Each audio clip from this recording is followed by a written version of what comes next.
नमस्कार भाई बहनों, मेरे चैनल में आपका स्वागत है। छोटू क्लासेस विक्रमपुर में आपका स्वागत है। क्लास 10 का अध्याय 9 1 से 8 तक अपलोड कर दिए हैं, जाके देख लीजिएगा प्लीज। सब्सक्राइब कर दीजिए प्लीज। अध्याय 9 का आनुवंशिकता और जैव विकास।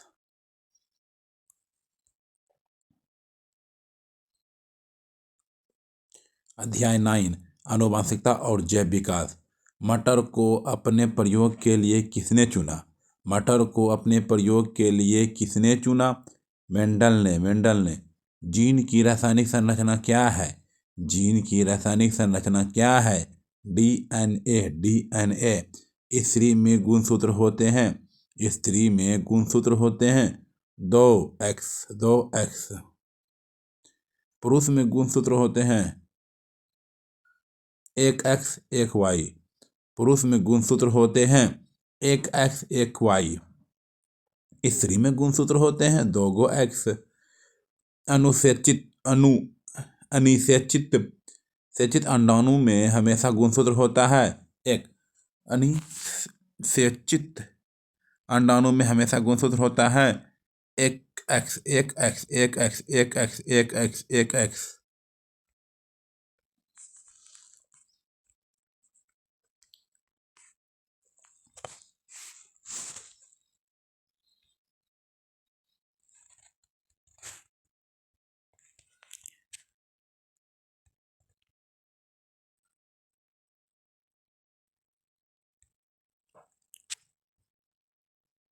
शुक्राणु में गुणसूत्र होते हैं। शुक्राणु में गुणसूत्र होते हैं एक में x दूसरे में y। एक में x दूसरे में y। शुक्राणु में गुणसूत्र होते हैं एक में x और दूसरे में y। जब x गुणसूत्र वाला शुक्राणु अंडाणु को निषेचित करेगा तो युग्मक में गुणसूत्र होगा और यह मादा होगी XX। जब x गुणसूत्र वाला शुक्राणु अंडाणु को निषेचित करेगा तो युग्मक में गुणसूत्र होगा और यह मादा होगी XX। मनुष्य की कोशिका के केंद्रक में कितने जोड़े गुणसूत्र पाए जाते हैं? मनुष्य की कोशिका के केंद्रक में कितने जोड़े गुणसूत्र पाए जाते हैं? 23 जोड़े। किसी जीन की जीनी संरचना कहलाती है? किसी जीन की जीनी संरचना कहलाती है जीनोटाइप।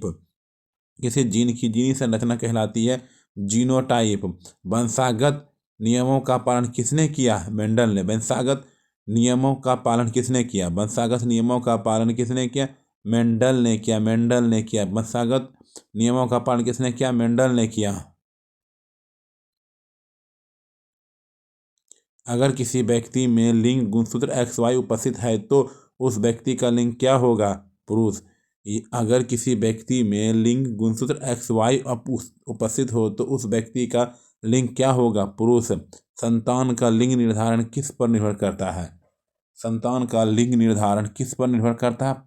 पिता से प्राप्त गुणसूत्र पर। आनुवंशिकता का सिद्धांत किसने प्रतिपादित किया? मेंडल ने। आनुवंशिकता का सिद्धांत किसने प्रतिपादित किया? मेंडल ने। पारिस्थितिकी के कारण जीव अपने आप में जो परिवर्तन लाते हैं वह कहलाती है?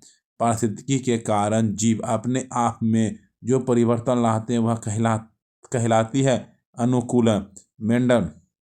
मेंडल के मटर के कितने गुणों का अध्ययन किया था? 7। मेंडल के मटर के कितने गुणों का अध्ययन किया था? 7। मेंडल ने मटर के कितने गुणों का अध्ययन किया था? 7। मनुष्य के 22 जोड़े क्रोमोसोम को क्या कहते हैं? मनुष्य के 22 जोड़े क्रोमोसोम को क्या कहते हैं? ऑटोसोम। जीव के एक आनुवंशिक लक्षण जो स्पष्ट रूप से दिखाई देते हैं कहलाते हैं? जीव के वह आनुवंशिक लक्षण जो स्पष्ट रूप से दिखाई देते कहलाते हैं फेनोटाइप। मेंडल के प्रयोग में प्रथम संतति F1 वाले पौधे कैसे थे? लंबे। मेंडल के प्रयोग में प्रथम संतति F1 वाले पौधे कैसे थे? लंबे थे। आनुवंशिक लक्षण को एक पीढ़ी से दूसरे पीढ़ी तक कौन पहुंचाते हैं? डीएनए। आनुवंशिक लक्षण को एक पीढ़ी से दूसरे पीढ़ी तक कौन पहुंचाते हैं? डीएनए। प्राकृतिक चयन का सिद्धांत किसने दिया? डार्विन ने। प्राकृतिक चयन का सिद्धांत किसने दिया? डार्विन ने जीन कहाँ स्थित होते हैं? गुणसूत्रों में। जीन कहाँ स्थित होते हैं? गुणसूत्रों में। जीन कहाँ स्थित होते हैं? गुणसूत्रों में। जीन कहाँ स्थित होते हैं? गुणसूत्रों में। आनुवांशिक इकाई है, इकाइयां हैं, आनुवांशिक इकाइयां हैं जीन। आनुवांशिक इकाइयां हैं जीन। एक युग्मज से जिसमें पिता वंशागत किया गया एक एक्स गुणसूत्र है, किस प्रकार का बच्चा बनेगा? लड़की। एक युग्मनज में से जिसमें पिता वंशागत किया गया एक एक्स गुणसूत्र है, किस प्रकार का बच्चा बनेगा? लड़की। कोशिका में पाए जाने वाला आनुवांशिक पदार्थ है डीएनए। कोशिका में पाए जाने वाला आनुवांशिक पदार्थ है डीएनए। जीवों में आनुवांशिक लक्षण संतान में ले जाए जाते हैं क्रोमोसोम द्वारा। जीवों में आनुवांशिक लक्षण संतान में ले जाए जाते हैं क्रोमोसोम द्वारा। पुस्तक द ओरिजिन ऑफ स्पीसीज किसने लिखी? डार्विन ने। पुस्तक द ओरिजिन ऑफ स्पीसीज किसने लिखी? डार्विन ने।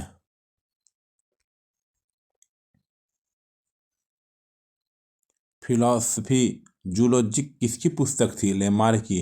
फिलॉसफी जूलॉजी किसकी पुस्तक थी? फिलॉसफी जूलॉजी किसकी पुस्तक थी? लेमार्क की। जीवधारियों के दो लक्षण प्रत्यक्ष रूप से दिखाई पड़ते हैं, उसे कहते हैं फेनेटाइप। जीवधारियों के दो लक्षण प्रत्यक्ष रूप से दिखाई पड़ते हैं, उसे कहते हैं फेनेटाइप। समस्त जैव कोशिकाओं में रासायनिक ऊर्जा के सार्वजनिक वाहक का क्या नाम है? एटीपी। समस्त जैव कोशिकाओं में रासायनिक ऊर्जा के सार्वजनिक वाहक का क्या नाम है? एटीपी। बच्चों का लिंग डैश से प्राप्त होने वाले वंशानुगत गुणसूत्र द्वारा निर्धारित होगा? पिता। बच्चों का लिंग डैश से प्राप्त होने वाले वंशानुगत गुणसूत्र द्वारा निर्धारित होगा? पिता। बच्चों का लिंग डैश से प्राप्त होने वाले वंशानुगत गुणसूत्र द्वारा निर्धारित होगा? पिता।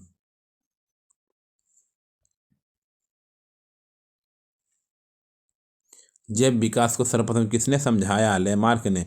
जैव विकास को सर्वप्रथम किसने समझाया? लेमार्क को। स्त्रियों में कौन सा गुणसूत्र होता है? 44+XX। 44+XX। पुरुष तथा स्त्री में ऑटोसोम्स की संख्या कितनी होती है? 44। पुरुष तथा स्त्री में ऑटोसोम्स की संख्या कितनी होती है? 44। पुरुषों में कौन से गुणसूत्र होते हैं? 44XY। स्त्रियों में कौन से गुणसूत्र होते हैं? 44XX। 44XX। पुरुषों में 44XY। 44XY। पुरुष तथा स्त्री में ऑटोसोम्स की संख्या कितनी होती है? 44। डैश आनुवांशिक सामग्री के वाहक हैं जीन। डैश आनुवांशिक सामग्री के वाहक हैं जीन। डैश आनुवांशिक सामग्री के वाहक हैं। डैश आनुवांशिक सामग्री के वाहक हैं जीन। डैश आनुवांशिक सामग्री के वाहक हैं जीन।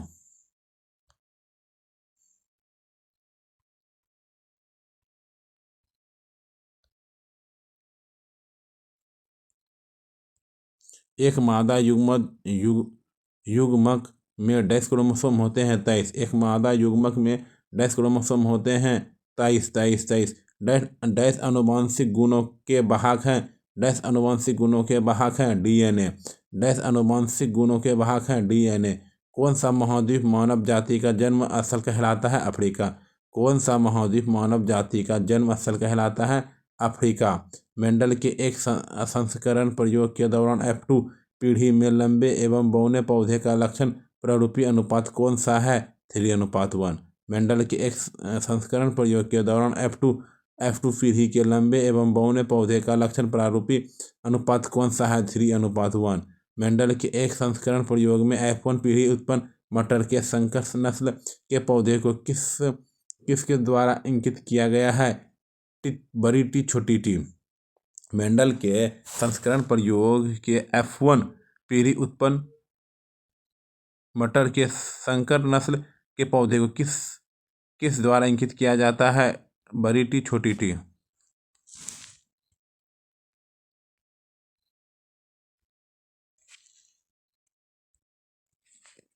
मेंडल के मटर के पौधे पर किए गए प्रसिद्ध प्रयोग की व्याख्या में शुद्ध रूप से लंबे जनक पौधे को किस चिन्ह के द्वारा इंगित किया गया? बड़ी टी।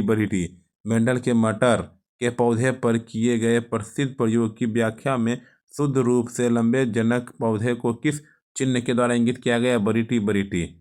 नर ड्रोसोफिला मेनेनोसेस्टर में क्रोमोसोम की संख्या कितनी होती है? नर ड्रोसोफिला मेनेनोसेस्टर में क्रोमोसोम की संख्या कितनी होती है?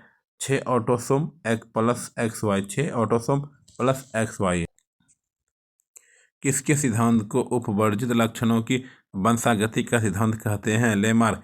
किसके सिद्धांत को उपवर्जित लक्षणों की वंशागति का सिद्धांत करते हैं? लेमार्क।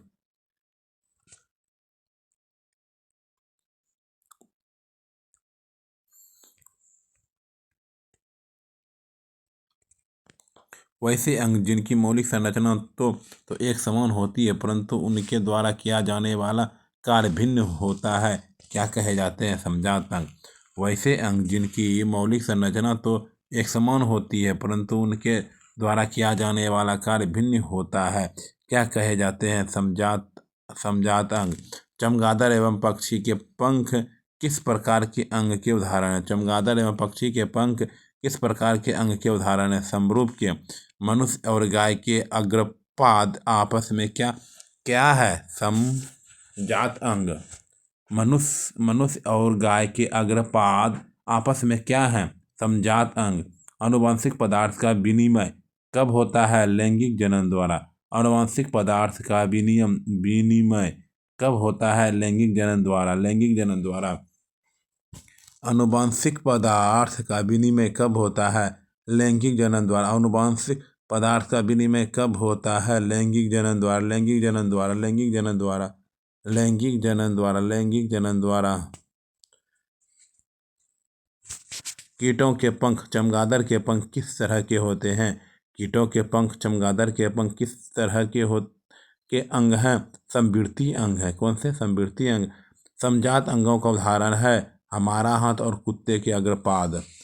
समजात अंगों का उदाहरण है हमारा हाथ कुत्ते के अग्रपाद।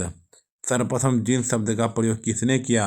जोहान। सर्वप्रथम जीन शब्द का प्रयोग किसने किया?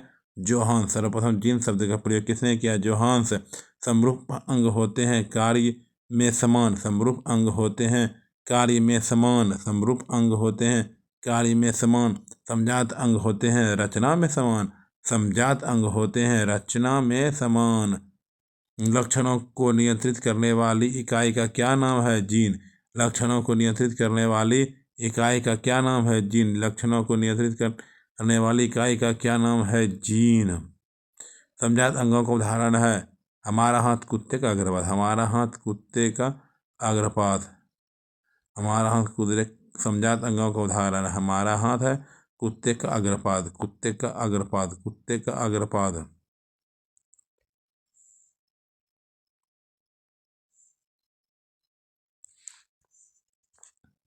अग्रपाद। हमारा दांत हाथी के दांत। आलू एवं घास के ऊपरी भूस्तरीय। डार्विन का सिद्धांत क्या बतलाता है? डार्विन का सिद्धांत क्या बतलाता है? सरल जीवों से जटिल जीवों का निर्माण।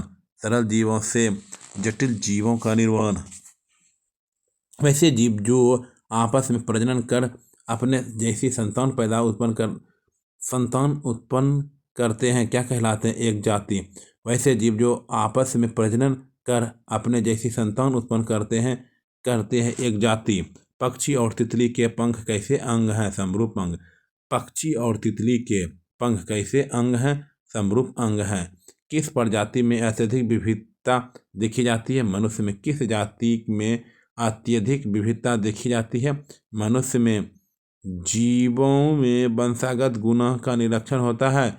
जीवों में वंशागत गुणों का निर्धारण होता है जीन। जीवों में वंशागत गुणों का निर्धारण है gene. Gene gene gene gene gene.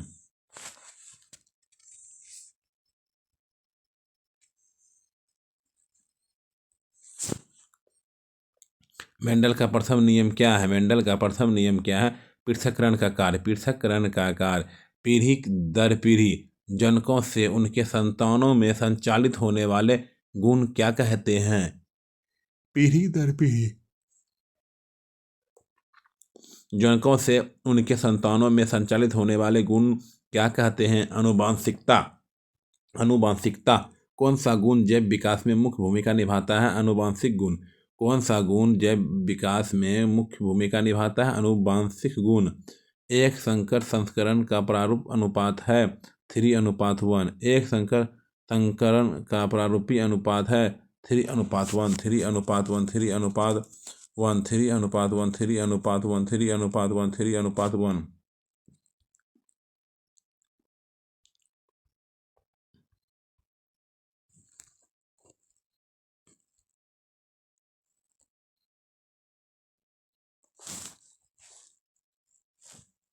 आँखों एवं बालों के रंग में किस प्रकार की विभिन्नता है? आँखों एवं बालों के रंग में किस प्रकार की विभिन्नता है? आनुवंशिकता विभिन्नता। आनुवंशिकता विभिन्नता। जलवायु एवं वातावरण के प्रभाव से उत्पन्न विभिन्नता क्या कहलाती है? कायिक विभिन्नता। जलवायु एवं वातावरण के प्रभाव से उत्पन्न विभिन्नता क्या कहलाती है? कायिक विभिन्नता। कायिक विभिन्नता। जीन डैश की गतिविधि के माध्यम से लक्षणों को नियंत्रित करते हैं हार्मोन। जीन डैश की गतिविधि के माध्यम से लक्षणों का नियंत्रित करते हैं हार्मोन। जीन डैश की गतिविधियों के माध्यम से लक्षणों का नियंत्रण करते हैं हार्मोन।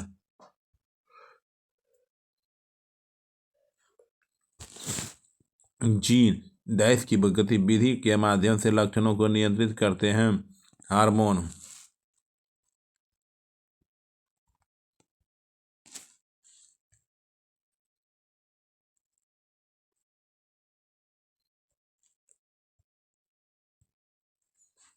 जब मेंडल ने मटर के पौधे में 2 लक्षणों की वंशागति का अध्ययन किया तो F2 पीढ़ी में पौधे के लिए क्या फेनोटाइप अनुपात मिला?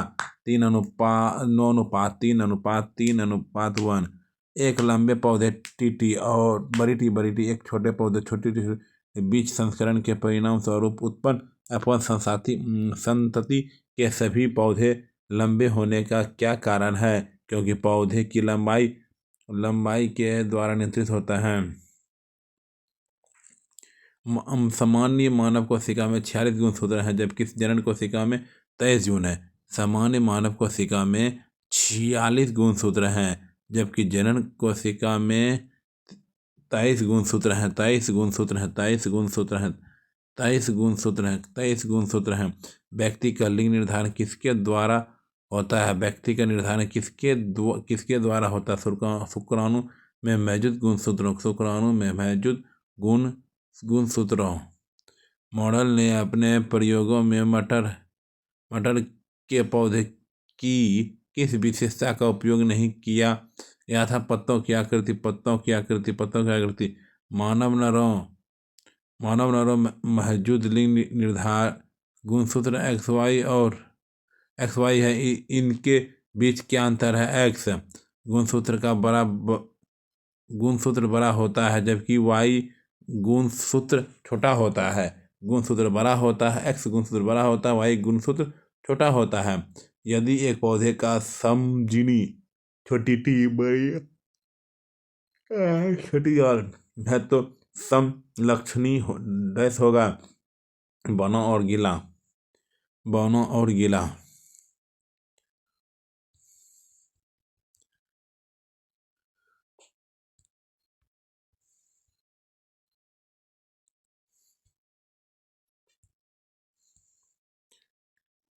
किस प्रकार का पुनर्जनन अधिक विविधता ला सकता है? लैंगिक। मेंडल ने F1 पीढ़ी के पौधे को F2 वंशज की पद्धति द्वारा प्राप्त किया। स्वपोषण। कौन सी विशेषता मटर के एक पौधे में प्रभावी होती है? झुर्रीदार बीज।